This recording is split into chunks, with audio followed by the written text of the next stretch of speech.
welcome to this episode of Fantasy Baseball Picks and Bets presented by Prize Picks on the Mayo Media Network. I am Garion Thorne. It is Friday night. That means we are breaking down everything you need to know for Saturday, August 28th, and the 9-game featured slate that gets going just past 7 p.m. Eastern Time on DraftKings. Before we do that, though, I want to remind you guys that our baseball coverage, our daily baseball coverage at Mayo Media Network is coming to a close at the start of next week. Tuesday, August 31st will be the last slate we cover, but don't worry, I'm still doing DFS baseball content every single weekday.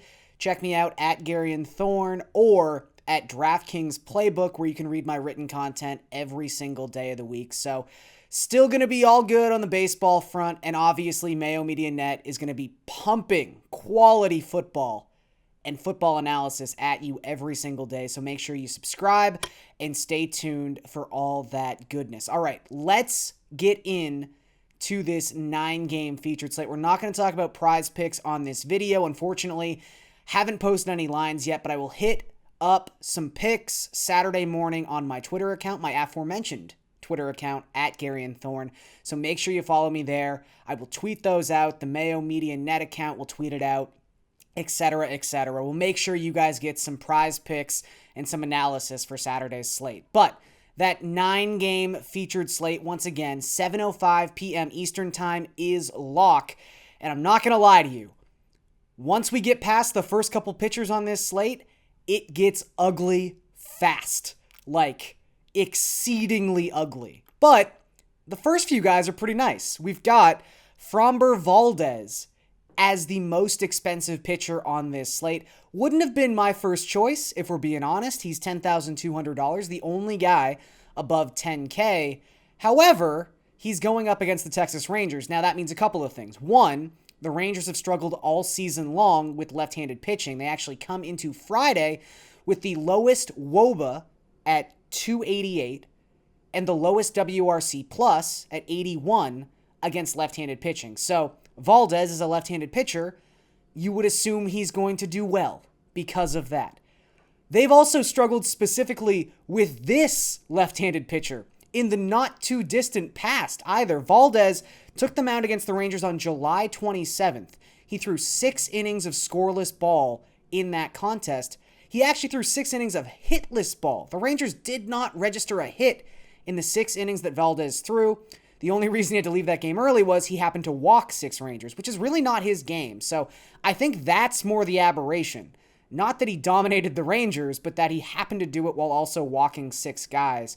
Had 21.9 DraftKings points in that game. That's really the knock on Valdez here, is he's not really the archetype of pitcher who's going to get you 30 DraftKings points. Probably more in like the 22 to 27 DraftKings point range if he's able to pick up that win, which he's likely to do against the Rangers. Great numbers for the season, 2.94 ERA, 3.54 expected ERA. He's got 92 strikeouts in 98 innings, so it's not like he's a slouch in the strikeout department either, but again, he's not quite Lance Lynn, for instance, who I would have thought would have been the highest priced pitcher on this slate. He's $9,600. Lynn right now is one of the front runners for the American League Cy Young, and why wouldn't he be? 2.20 ERA, 2.67 expected ERA so far this season. He's been incredibly consistent. Most teams are lucky to score 1 run off of Lance Lynn in 2021. That's how good he has been. And while he's not like top 10 elite strikeout rate pitcher, he's still got a 27.2% strikeout rate for the season. So he does enough in that regard. However, that number might be underselling his strikeout potential on Saturday specifically because he draws the Chicago Cubs. And as we've talked about seemingly every video since the All-Star break, the Chicago Cubs are just a husk of a major league lineup at this point. And that's especially true now that Wilson Contreras is on the IL. They really lost what was left of their core 4, if you will, in Wilson Contreras. It's just a sad-looking lineup. It's a lineup to take advantage of, and the fact that they've struck out in 30.5% of their plate appearances in the month of August, the highest mark in baseball by a wide margin, that is just so tempting for DFS owners, especially when you have a pitcher of Lance Lynn's quality taking to the mound. So almost in a weird way, Valdez and his viability become more interesting because someone like Lance Lynn is on this slate. Lance Lynn is going to carry huge ownership. Everyone is going to want to roster Lance Lynn in this contest against the Cubs. It's hard to blame them, but if you do want to play contrarian in a GPP, from his price point, I get the impression that Valdez might not be as popular as he would be on a different slate. So maybe that's an angle to think about if you're going into tournaments. The other pitcher I wanted to focus on, and again, there's not a ton of pitching once you get past these three gentlemen. Marcus Stroman, $8,900. Now, it's interesting that he's on a slate with Valdez because, like Valdez, the knock on Stroman in a DFS capacity is he's not an elite strikeout pitcher. He's not even nearly as good as Valdez. Usually his strikeout rate is well below 20%. However, in Stroman's last 4 starts, he's racked up a 31.1% strikeout rate in 23 1/3 innings pitched. Small sample, so this might just be small sample noise. However, when you look at pitch mix, just something sort of interesting I noticed.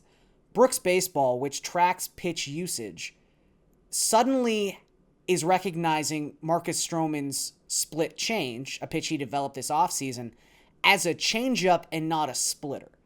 Now, it might be nothing. It might just be a clerical error. Who really knows? But it's generating a 19% whiff rate so far in August.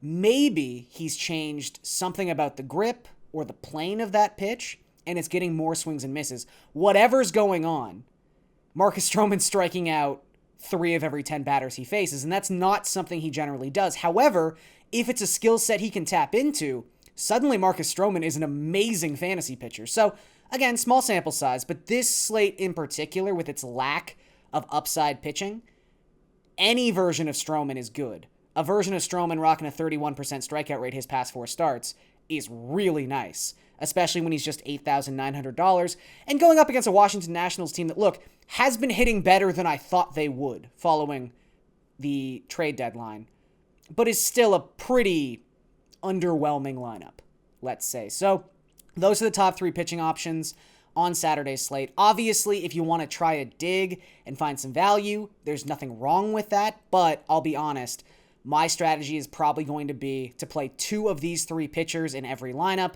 and then try to find some value with the bats. And speaking of bats, here is my favorite stack on this slate. So I think a lot of people are going to gravitate, justifiably so, to the Houston Astros, who tend to have really cheap bats for whatever reason.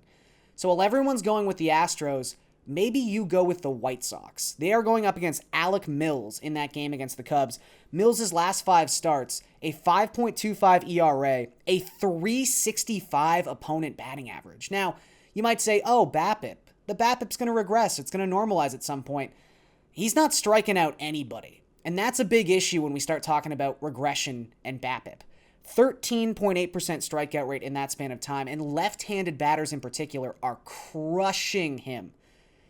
In those 5 starts, 46 left-handed batters faced, a 721 slugging percentage, and a 506 WOBA.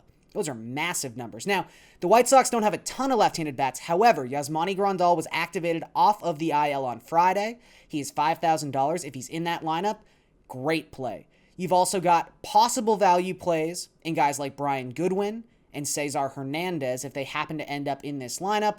And obviously, Yoan Moncada is a really nice play at $4,000. But it's the White Sox going up against a pitcher who's struggled and a pitcher who's contact-oriented. If you want to use Eloy Jimenez, if you want to use, your basic guys here, Jose Abreu's on absolute fire right now. Luis Robert's been incredible since coming off the IL.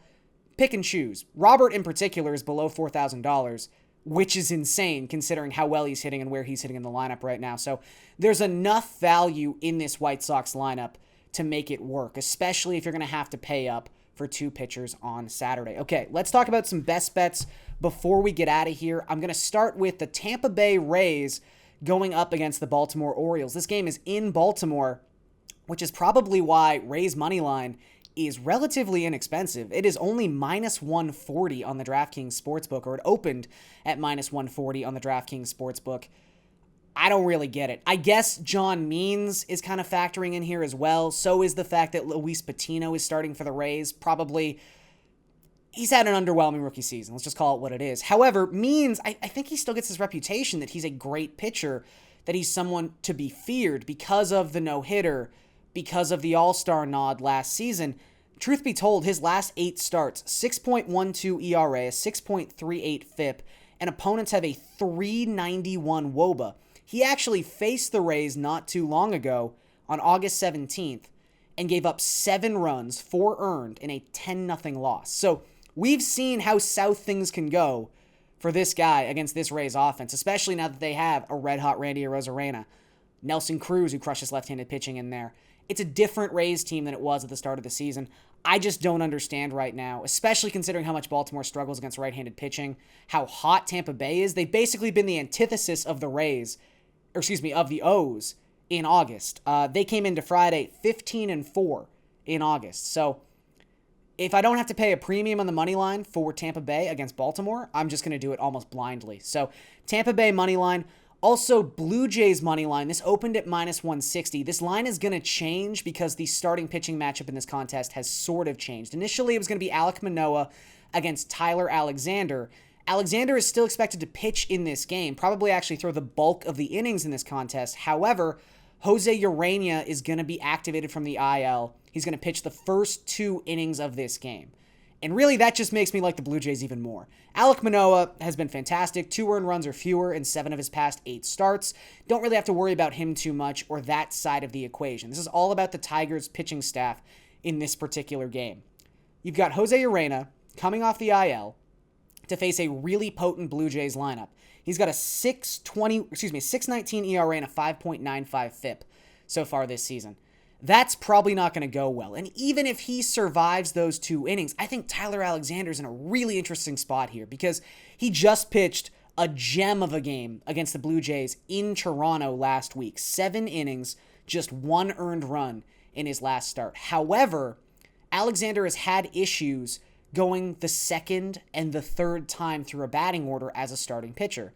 He's also had issues the second time he's had to face a team in quick succession, and this is going to be the 3rd time this has happened so far this season. He had an instance against Minnesota where he pitched against them on July 17th and July 27th. First start, went great. Second start, 5 earned runs in 4 innings. Before facing Toronto, 2 games against Cleveland on August 7th and August 13th. First start, pretty good. Second start, 4 earned runs in 5 innings pitched. So, second consecutive time he's going to be pitching against the Blue Jays. I don't think it goes as well the second time. So I think the Blue Jays on the money line, really good bet. Tampa Bay on the money line, even better bet. And that's going to do it for this episode of Fantasy Baseball Picks and Bets, presented by Prize Picks on the Mayo Media Network. Once again, I will make sure to tweet out some Prize Picks on Saturday morning, so make sure you look out for that at Garion Thorne on Twitter. And I will see you guys next time.